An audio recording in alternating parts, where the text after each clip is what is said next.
quelqu'un qui aurait un mot, dans une prière de l'Église spéciale signifie par la main droite. Marcel? Je ne sais pas si vous êtes au courant, mais Sœur Brenda Beaufray a fait un AVC.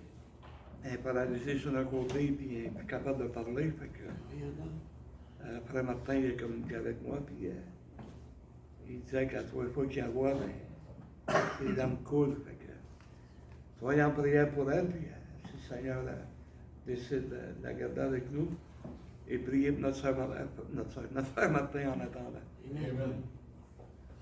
Il y a aussi le père à Sœur Marianne. Il cause des problèmes pas mal. Parce qu'elle disait que le côté, comment tu as dit ça? Comme le côté positif, on dirait qu'il a comme ratissé. OK. Puis il est quasiment plus là, tu sais. Ah. Là, c'est juste le négatif. Tout ce qu'il pense, c'est négatif. Il crie, il chiale après nous autres. Plus qu'il va, puis plus qu'il est en paix.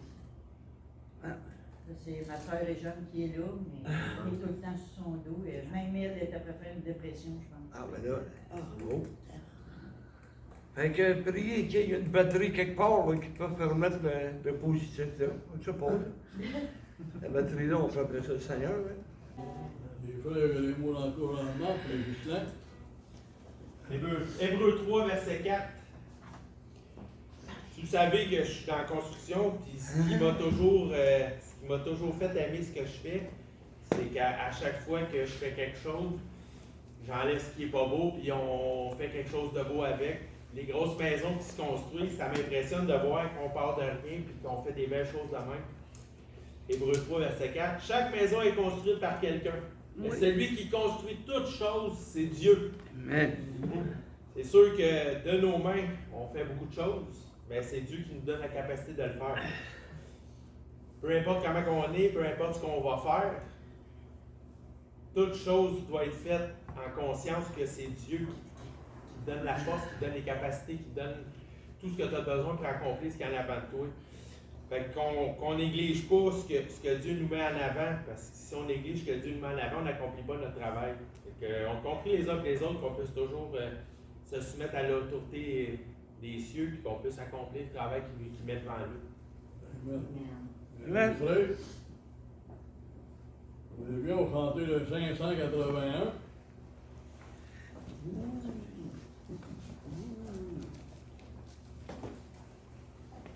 Mon cantique, c'est mon cantique. Le 1. La grâce coule, fleuve constamment. Oh, venez, venez en foule, un plein pardon vous attend. Oh, venez, venez en foule, un plein pardon vous attend. Sur le 2. Oui, pour tous la grâce abonde, à tous le ciel est ouvert. Pour tous les pécheurs du monde, le Rédempteur a souffert. Pour tous les pécheurs du monde, le Rédempteur a souffert. Sur le 3. Par sa miséricorde qui dure éternellement, pour toi la grâce déborde à cette heure, en ce moment. Pour toi la grâce déborde à cette heure, en ce moment. Amen. Amen, amen, amen. Gloire à Dieu pour votre présence. Et ce matin, si vous le voulez bien, on va aller dans le livre d'Exode. chapitre 14, verset 31.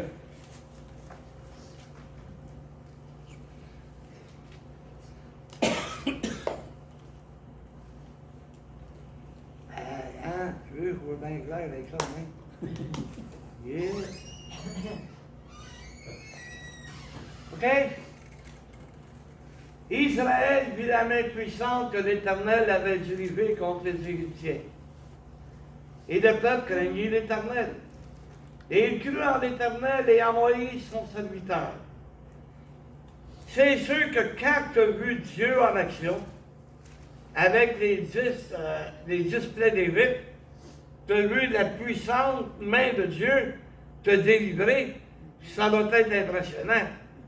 Et ils ont commencé à craindre Dieu.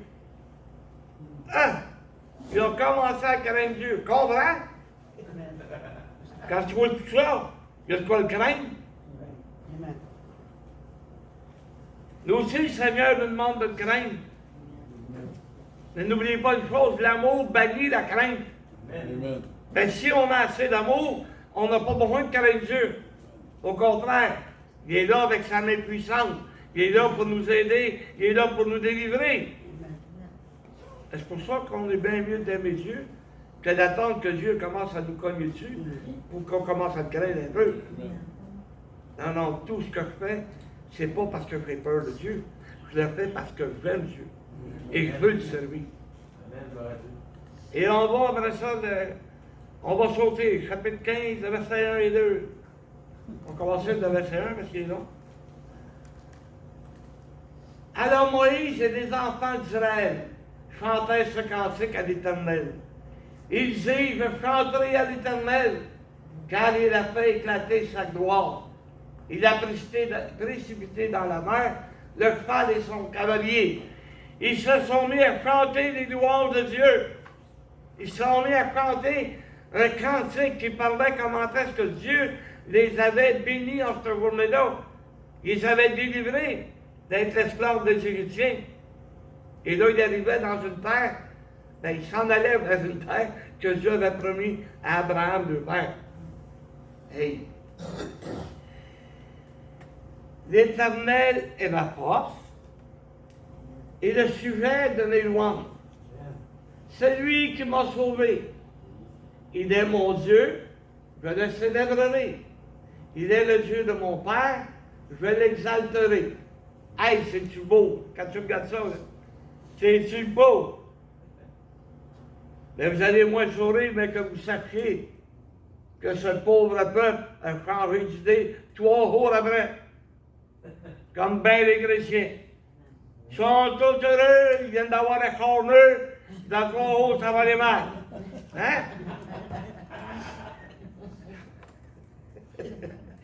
Il fallait que ça passe un petit peu pour ma vieille.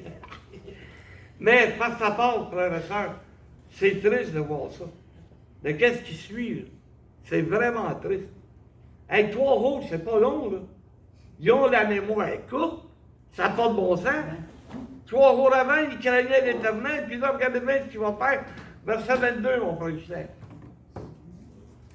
On ne lira pas entre les deux, c'est le cantique qu'ils ont chanté à l'Éternel. Okay? Donc, on va aller voir ce qui se passe avec ces petits chrétiens-là. Excusez-moi. Moïse fit partir Israël de la mer Rouge. Ils prirent la direction du désert de Shur, en tout cas. Et après 3 journées de marche dans le désert, ils ne trouvèrent point d'eau. Ils n'ont pas trouvé d'eau 3 jours après. Ils étaient dans le désert, ils étaient à sec. On va mourir de soif. Ben oui, Dieu a tout déployé ça pour te laisser mourir dans le désert. Imbécile. Et là, j'ai pensé que Dieu ne ferait pas une cause de même. Et c'est comme si il nous a sauvés puis il nous laisse tomber 2 jours après. Voyons donc. Il m'a jamais laissé tomber. Il m'a mis à l'épreuve, par exemple, mais il m'a jamais laissé tomber. Amen. Hein? Amen. Même si l'épreuve, des fois, oh, qu'elle était difficile. Après ça, le verset suivant. Ils arrivèrent à Mara, mais ils ne purent pas boire l'eau de Mara parce qu'elle était amer. C'est pourquoi ce lieu fut appelé Mara. Mara qui veut dire amertume, amer, quelque chose de désagréable. Ils n'ont pas pu boire. Et là, ils sont mis, après ça, on va le voir, ils sont mis à chialer après Moïse. Ben oui, mais Moïse, là, c'est-tu de sa faute? Lui, il savait qu'il y avait de l'eau là. Fait qu'il les a conduits là, en pensant que le peuple était pour se désaltérer. Mais entre-temps, la source de Mara, ben, est devenue amère. Elle n'était pas bonne, elle était désagréable au goût. Mais Dieu va lui donner une manière. Tu sais, le peuple, là, il vient de sortir d'Égypte. Il sait-tu où aller? Oui, je les ai conduits à la place où lui, il connaissait le désert, où ce que lui savait qu'il y avait de l'eau, là. Il les a conduits. Ben, C'est Dieu qui avait tout préparé. Il voulait les mettre à l'épreuve. Et quelle a été la réaction du peuple? Un peu comme les chrétiens d'aujourd'hui. Quelle est leur réaction face à l'épreuve? Oh, c'est pas le fun. Oh, c'est désagréable, hein? La vie chrétienne, là, c'est pas 24 heures sur 24 sur le party. Hein? Il y a des épreuves en avant de nous autres. Dieu veut nous faire grandir. Dieu veut qu'on travaille pour son œuvre. C'est ça qui nous attend. Mais, combien de fois que ça nous laisse un goût amer, désagréable. Pas drôle de servir Dieu des fois, hein? C'est dur. On continue. Le peuple murmura contre Moïse en disant, qu'est-ce que c'est qu'on va boire? Il murmurait. Il parlait pas fort. Il murmure. Et c'est de même. Le murmurage qu'on parle dans l'église, c'est pas fait face à face avec la personne. On dit parle dans le dos. On parle pas fort au cas où. En tout cas, il faut que je t'en dise une. Il faut qu'on parle pas fort au cas où quelqu'un nous entende. Hein? Et le peuple murmurait contre Moïse. Mais le peuple, ce qu'il ne réalisait pas, c'était pas contre Moïse qui murmurait, c'était contre Dieu. Et c'est Dieu qui disait à Moïse, ben, va à telle place, fais telle chose, apporte-le ça. C'est Dieu qui conduisait Moïse. C'est pas Moïse qui a dit, bon ben, je sais où aller, puis je sais quoi faire. Non. Il a dit, ça, il est fou. Il est arrivé là, puis l'eau n'était pas bonne. Ça, non, mais honnêtement, ça doit être frustrant pareil. Je comprends le peuple d'Israël. C'est 3 jours que tu marches dans le désert. Et vous le savez comme moi, dans le désert, c'est un petit peu chaud. Et il n'y a rien qui pousse, c'est pas pour rien. Parce que c'est un petit peu trop chaud. De l'eau, tu n'en trouves pas partout. Et ils sont arrivés là, ils étaient en mer. Et ils sont même murmurés contre Moïse. C'est de ta faute! C'est toi qui es venu nous chercher en Égypte. Puis là, tu nous as amenés ici pour nous faire mourir. Mais non, c'est Dieu qui l'a envoyé. C'est Dieu qui a dit, va en Égypte, Moïse. Va chercher mon peuple. Je vais le sortir de là. Depuis le temps qu'il est esclave, là. Et je comprends, les Égyptiens ne voulaient pas s'en débarrasser. C'était des esclaves. Hey! Dans le temps que le peuple d'Israël construisait les pyramides, ben, le peuple égyptien, lui, qu'est-ce qu'il faisait? Il faisait son jardin, il plantait ses choux, ses navets, ses carottes. Il n'y avait pas grand-chose à faire. Oh, OK, ceux qui travaillaient dur, c'est parce qu'il y avait un fouet dans les mains. Piclave. Eux autres travaillaient dur. À sacrer au peuple d'Israël. Dieu les sort de là. Ah, c'est ça, Dieu. Il m'emmène une place où il y a de l'eau, mais l'eau n'est pas bonne. C'est 3 jours que j'ai pas bu. 3 jours. Hey, moi, je ne même pas une demi-heure. Ça me prend de l'eau. Amen. Puis quand je prêche, c'est encore moins long. Et on continue, que Moïse cria à l'Éternel, et l'Éternel lui indiqua un poids, qu'il jeta dans l'eau. et l'eau devint douce. Ce fut là que l'Éternel donna au peuple des lois et des ordonnances, et ce fut là qu'il l'a mis à l'épreuve. Bon, il a indiqué à Moïse un bois. Pas n'importe quel. Il a dit à Moïse, prends ce bois-là. Hein? Il l'a indiqué. Donc, ça veut dire qu'il doit y avoir mis à cœur de prendre ce morceau de bois-là et de le mettre dans l'eau. Et l'eau s'est adoucie. Hein? Avec l'eau qui nous sert là, dans nos municipalités, ça goûte l'eau de Javel, ça sent l'eau de Javel. On est obligé de sortir de l'eau tellement que c'est pas bon. C'est rendu là. Ils mettent tellement de produits là-dedans que l'eau n'est pas buvable. On en prend un bâton même. On n'en a pas. Mais le bâton nous rappelle la croix du Seigneur, par exemple. Elle nous rappelle comment le Seigneur Jésus adoucit toutes choses. Toutes les choses qui nous arrivent sont adoucies par le Seigneur. Des choses qui deviennent amères, des choses que j'ai pas le goût de boire cette eau-là. J'ai pas le goût de servir Dieu de cette manière-là. Ben, la croix du Seigneur Jésus vient adoucir nos pensées. Elle vient adoucir que, regarde, il le dit à Ézéchiel. Hein? Il dit, mange sur l'eau, Ézéchiel. Ézéchiel de manger. Et en bouche, c'était comme du miel. Mais quand il arrivait aux entrailles, oh, que ça brûlait. Et pour nous montrer que la parole de Dieu, elle peut être douce.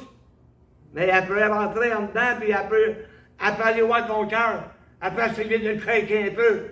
Elle peut aller voir tes entrailles, puis, c'est donc bien difficile. Non, pas dur à avaler. Adoucis-le avec la croix du Seigneur. Parce que toute chose qui nous arrive, le Seigneur peut l'adoucir. Il peut adoucir des querelles. Il nous dit de quelle manière à vivre. Va avec ton frère, reprends-le en toi lui seul. S'il n'écoute pas, ben là, retourne-le avec des témoins. S'il n'écoute pas les témoins, ben, amène la cause devant l'Église. Et s'il est encore là, il veut faire sa tête de cochon, mets-le dehors.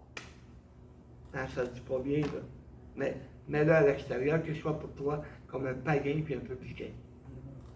Savez-vous ce que ça représente, un païen puis un publicain pour le peuple juif? C'était les personnes qui agissaient le plus au monde. Ils les détestaient. Pourtant, le Seigneur nous demande d'être amour. Oui, mais si ce frère-là ne veut pas se servir de l'amour pour se réconcilier puis que tout aille bien, s'il ne veut pas prendre la croix de Christ pour adoucir la querelle, il faut agir. On n'a pas le choix d'agir. C'est ça la croix de Christ. Il adoucit toutes choses.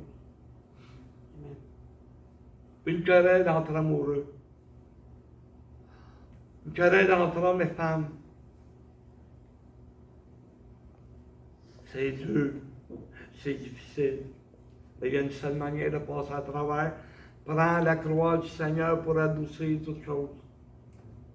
Pas compliqué. Je sais que c'est dur pour vous autres de dire Amen, mais vous allez en avoir des chicanes de ménage. Puis il va falloir que vous réfléchissiez. Amen. Hein? C'est facile. Aujourd'hui, tu peux avoir un divorce pour n'importe quelle raison. Parce que ton mari ne se décrotte pas le nez, et tu peux avoir un divorce. C'est plus comme autrefois. Là. Autrefois, on essayait d'arranger toutes les affaires. Je suis là pour le juger qui que ce soit, je suis là pour vous enseigner la parole de Dieu. OK? Bon. Pas là pour garocher des roches. De toute façon, j'en ai pas. Ça fait longtemps que je joue plus au baseball, que j'avais de la misère à vous attraper.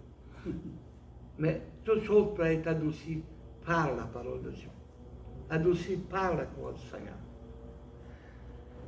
Ce fut là que l'Éternel. Ça va trop vite, tout là. Malade. Vas-y, Yann, vas-y. Ce fut là que l'Éternel donna au peuple des lois et des ordonnances. Ce fut là qu'il l'a mis à l'épreuve. Essaye pas de t'en sortir, tu vas en avoir des épreuves. Je sais que tu as des courants un matin. Mais qu'est-ce que tu veux que je te dise? Tu vas en avoir des épreuves. Amen. Hein?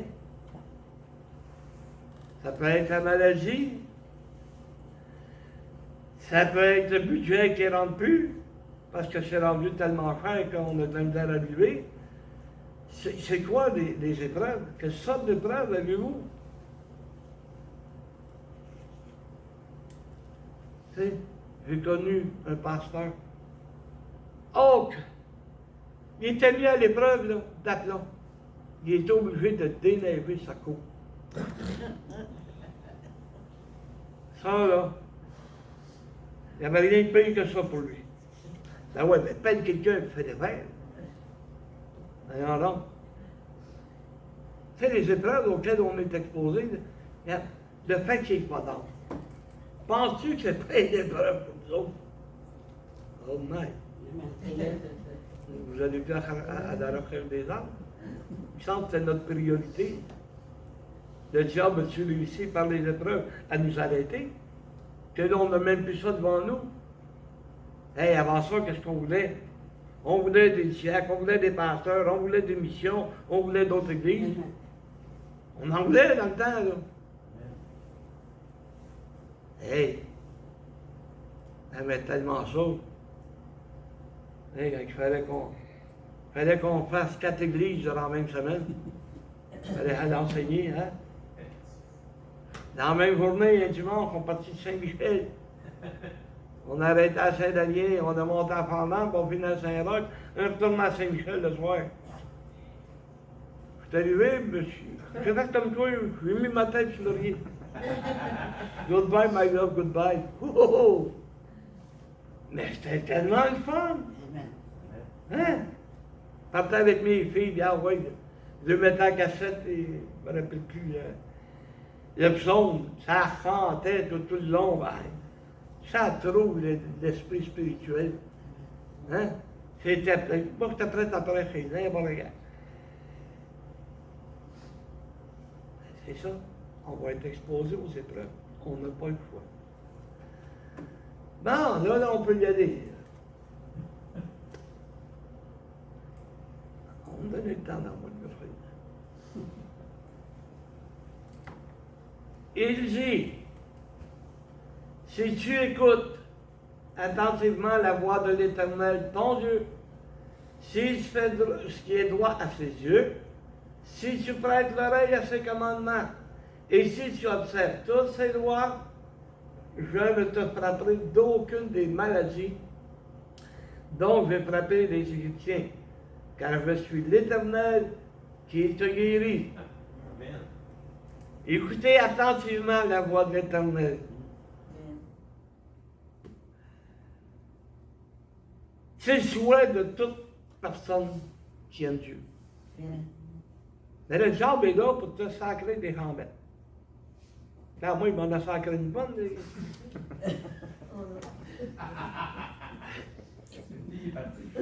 Mais le Seigneur m'a donné un véhicule. Il m'a donné un véhicule comme ça, je peux continuer à prêcher. Il ne m'arrêtera pas de même.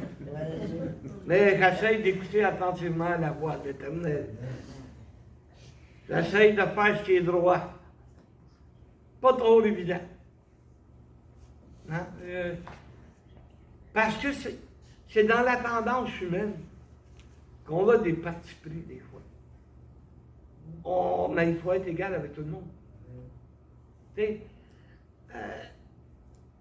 c'est sûr qu'il y a une gars pour ma femme, mais les autres, j'essaie de les traiter tous de la même manière. Hein? Mais, ma faiblesse, c'est ça, j'ai une femme. Ah ouais, mais c'est ça. J'ai une femme, fait qu'elle est au-dessus des autres. Mais les autres, j'essaie d'être droit avec eux autres, j'essaie d'être juste. Prêter l'oreille à ses commandements. Bon, mais c'est pas eux, il n'y en a rien que deux à se faire. On est béni avant ça, il y en avait 10. Et là, il n'y en a rien que deux. Aimer le Seigneur ton Dieu de tout ton cœur, de toute ton âme, de toute ta pensée. Ça, c'est le premier des commandements. Et après ça, ben, aime ton prochain comme toi-même. Qui c'est qui va vivre au ciel avec toi? Tes frères et tes sœurs. Ton voisin peut devenir ton prochain. Hein? Ton compagnon de travail peut devenir ton prochain, mais là, il ne l'est pas. Ton prochain, c'est celui qui est sauvé. C'est à lui que je dois me donner entièrement. Devenir son serviteur, comme dit la parole de Dieu. Devenir son esclave. Quand on n'abuse pas de notre droit, qui n'abuse pas de deux droits de devenir deux esclaves. Il faudrait qu'on soit 24 heures sur 24 à deux services. Hein? Non, c'est pas de même. Je te frapperai d'aucune des maladies dont j'ai frappé les héritiers. Car je suis l'Éternel qui te guérit. Et guérit mon âme. Parce que si ça marche de même, là, j'ai dû être tout croche dans ma vie spirituelle. Non, je n'ai pas observé ce que mon médecin me dit. Si j'avais observé ce que le docteur avait dit, je vais encore ma jambe et je ne serais pas diabétique. Ah, j'ai le temps. Oh, je sais pas, un petit gâteau de plus. Ouais, mais c'est parce que le gâteau, il vient avec la crème à glace, puis un peu de sirop d'érable. Peut-être un peu de trop. Hein? Je n'ai pas écouté ce que le médecin me dit. Parce qu'il m'a dit, contrôle ton poids, puis tu vas être correct. Il appelait ça un diabète de grosseur. Créez-moi de la grosseur réglée.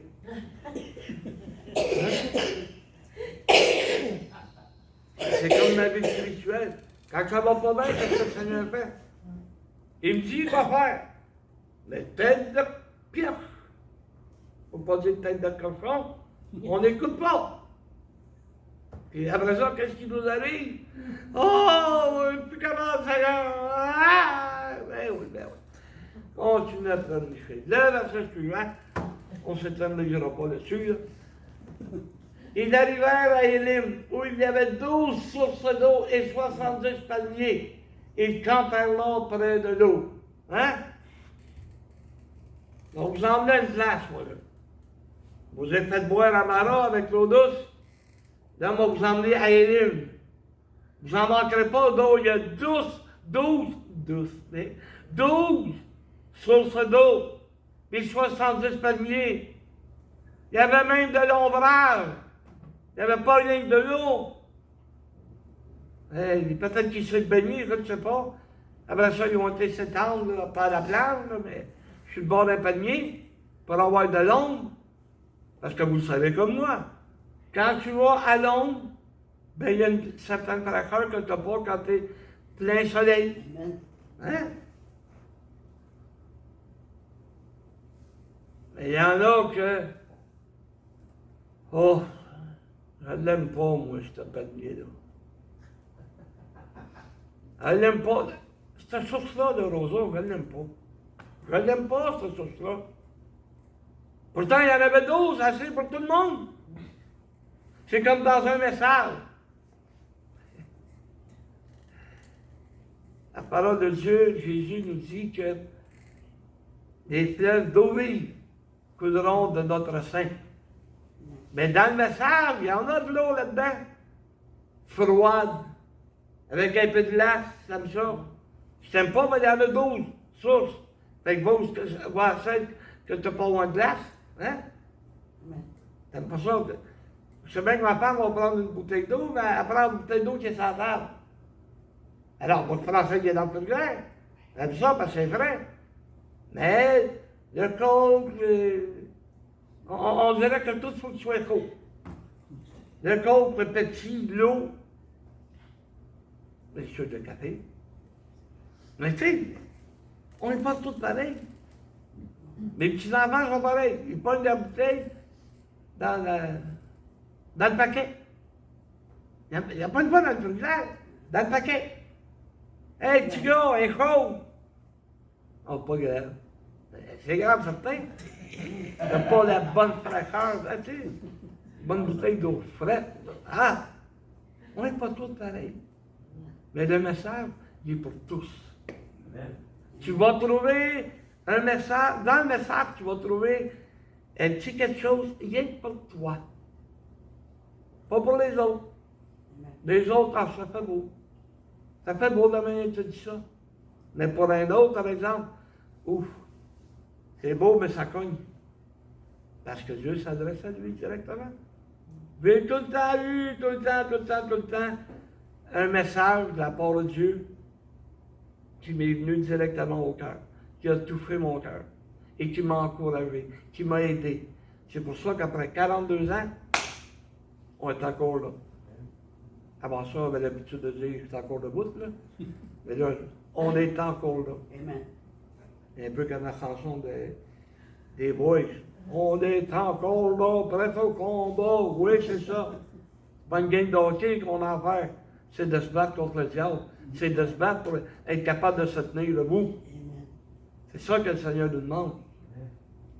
Si tu veux être debout devant l'homme, mets-toi à genoux devant Dieu. Humilie-toi sous la puissante main de Dieu et tu vas être debout devant l'homme. Tu vas être capable de tout faire. Alors, bienvenue à Éline. Éline qui est un exemple de l'Église aujourd'hui. Là où on va trouver le palmier qui va nous donner la fraîcheur que notre corps a besoin. Là où il y a des sources d'eau qu'on a tant besoin. Alors, c'est là-dessus que je vous dis que Dieu vous bénisse. Amen. Là, on va chanter le 398. Ah ouais, vas-y, lâche pas. On est encore là.